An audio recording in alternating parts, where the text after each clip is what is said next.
In alto è presente un leone che indica la determinazione del buon governo. Da 5 anni Favara è la città della legalità.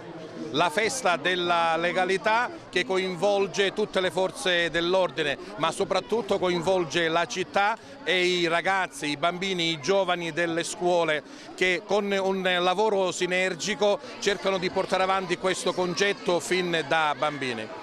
Il promotore della manifestazione, Gaetano Scorsone, una bella soddisfazione.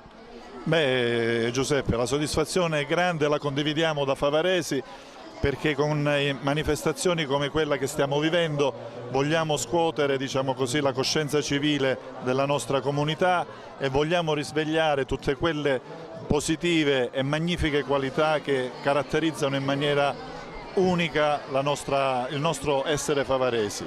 È il quinto anno che Favara è la capitale della legalità, accoglie tutte le forze dell'ordine per esprimerle la vicinanza, per gridare forte questo nobile sentimento. Ma c'è bisogno di fare una festa della legalità?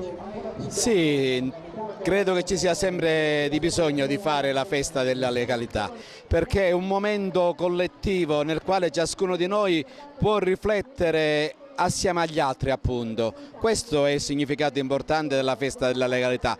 Poi la legalità, l'ho detto poc'anzi, si pratica sempre giorno per giorno, momento per momento, secondo per secondo, nel proprio lavoro, nella propria attività, nel proprio impegno istituzionale. Oggi è una festa importante per Favara perché siamo già alla quinta edizione e io sono fiducioso che ce ne saranno tantissime altre. Il Corpo Forestale, la madrina della festa della legalità a Favara.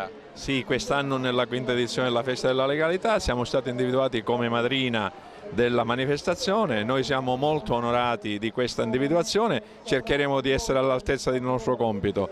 Il Corpo Forestale è da sempre vicino ai cittadini, specialmente in questo periodo dove ci appropinguiamo a quella che è la campagna antincendio 2013, che noi speriamo che venga a essere diciamo anche così monitorata agli stessi cittadini, i quali chiamando il 1515 faranno parte del meccanismo della legalità sull'antincendio. E legalità è il rispetto del bene comune, degli spazi verdi dove poter giocare, una piscina attiva, un paese pulito, un'aiuola fiorita, un centro storico curato, una piazza accogliente, un bimbo amato, una donna rispettata, una tassa pagata.